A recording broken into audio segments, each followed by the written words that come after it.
안녕하십니까. 풋사랑 정형외과 박종태입니다. 제가 준비한 내용은 간별 진단입니다.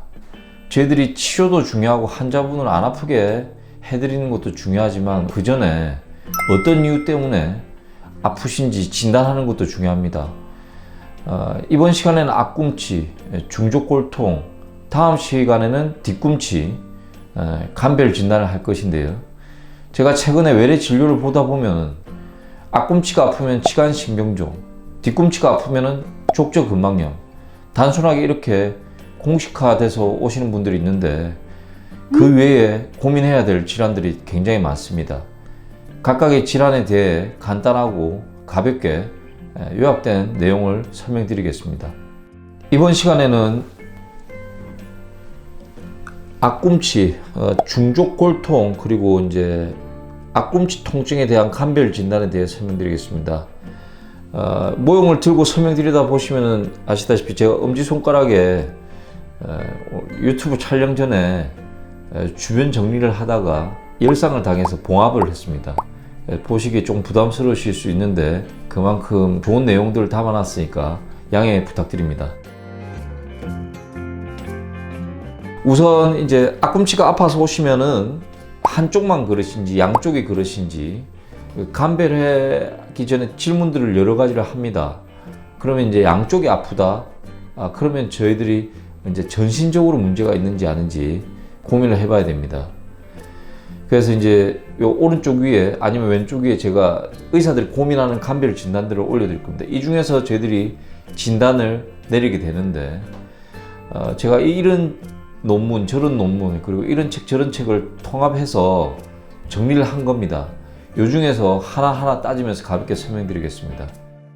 우선 앞쪽에 아픈 부분을 그룹을 세 그룹으로 나눴습니다. 첫 번째는 전신질환, 그러니까 전신질환의 하나의 표현인지, 그리고 두 번째 국소질환, 여기에만 있는 질환 때문에 아픈 건지, 마지막으로는 이제 생력학적으로, 그러니까 발 모양 때문이나 아니면 다른 걸로 고민을 해보는 아픈 이유, 요 세 가지로 구분했습니다. 일단 전신 질환 때문에 아픈 가능성 있을 경우는 양발이 아픈 경우도 있겠죠. 물론 한쪽은 안 아프고 한쪽이 아픈 경우도 있습니다. 1번으로 생각하는 것은 류마티스 관절염입니다. 여기도 관절이 있기 때문에 특히 이제 무지해반증, 단순 무지해반증을 생각하지만 2번, 3번, 4번, 5번 발가락에 관절에 문제가 있을 때 중족골통, 앞꿈치 통증이 생길 수 있습니다. 이런 경우는 양발이 아픈 경우가 많고요. 발의 변형이 조금 생각보다 험한 경우가 많습니다. 관절이 빠지거나 모형이 변형이 있거나 그런 경우는 저희들이 피 검사를 통해서 그리고 필요하면 초음파나 엑스레이 찍어서 간별하게 되겠습니다. 두 번째로는 특별히 어디 부위가 없는데 다 아프다. 그럼 이제 혈관 상태가 문제가 있는 경우, 그게 동맥질환이든 정맥질환이든 구분 없이 전체적으로 다 아프다 이렇게 하실 수 있습니다. 세 번째로는 이제 대사질환입니다. 남자분 통풍, 여자분들 같은 경우는 가짜 통풍, 그 다음에 이제 석회성 건염, 그 다음에 당뇨 때문에 오는 염증성 질환 이렇게 있으면 대사질환 때문에 앞쪽이 아픈 경우가 있고요. 그 다음에는 이제 나이가 고령이실수록 증가되는 말초신경병증. 사실 이런 질환을 진단 내리기는 객관적인 검사가 없는데 저희들이 이제 환자분들이 하시는 말씀, 그 다음에 진찰을 통해서 다른 것들이 배제가 되고 나면은 말초신경병증이나 정맥통증으로 진단을 내리기도 합니다. 이렇게 이제 전신 질환을 마무리 짓고 이제 국소 질환, 이쪽에만 있는 문제가 있을 때 한쪽이 주로 아플 거고 특정 부위가 있습니다. 굳은 살이 있고 사마귀가 있어서 아플 수도 있습니다. 굳은 살이 생기는 이유는 이제 정형외과적으로는 그쪽에 압력이 증가되는 뼈나 관절 질환이 있을 수도 있고요. 안쪽에 결절종이나 표피낭종처럼 낭종이 있어서 그쪽에 굳은 살이 생겨서 아플 수도 있습니다. 그런 것들을 구분하려면은 물론 엑스레이나 초음파 검사를 하게 될 거고요. 이쪽에서 제일 유명한 게 사실은 치간신경종과 신경통인데요. 치간신경종과 구분하기 힘든 게 발가락 사이에 점액낭이 부어서 아픈 경우입니다. 그런 건 초음파로 감별을 하겠지만 일단 원인은 뭐냐면 좁은 신발을 자주 신으시면은 그런 이유가 될 수 있습니다. 물론 누르면 아픈 부위가 국소적으로 있습니다.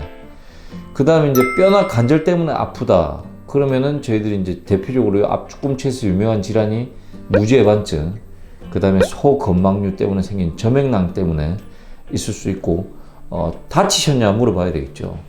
다쳤다면은 골절이 있을 수도 있습니다.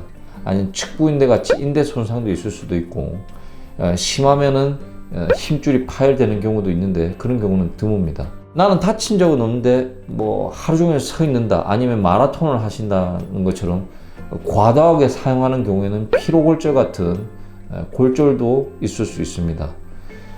그리고 이제 두 번째나 세 번째 중족골두에 생기는 뭐 무혈성 괴사라고 하는 반복적인 압력에 의해 생기는 중족골두의 변형으로 생기는 플라이버그 병도 엑스레이나 검사를 통해서 감별해야 될 것이고, 엄지발가락 밑에 쪽에 있는 대표적인 통증은 종자골염입니다.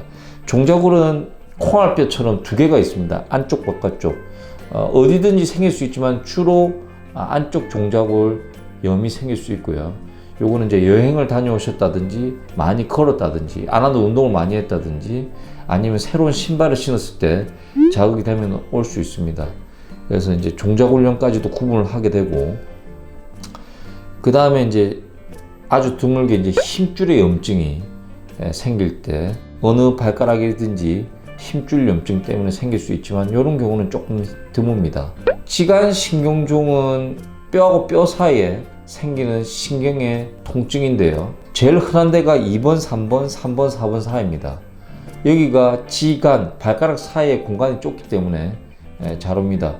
지간신경종에 대해서는 제가 이전에 유튜브에 올려놓은 게 있으니까 보시면 되고, 사실은 지간신경종이 제일 흔하고요. 만져서 안 아프신데 발목 터널을 자극을 줬을 때 아프다면은 발목 터널 증후군의 증상이 앞꿈치에 오는 경우도 있습니다.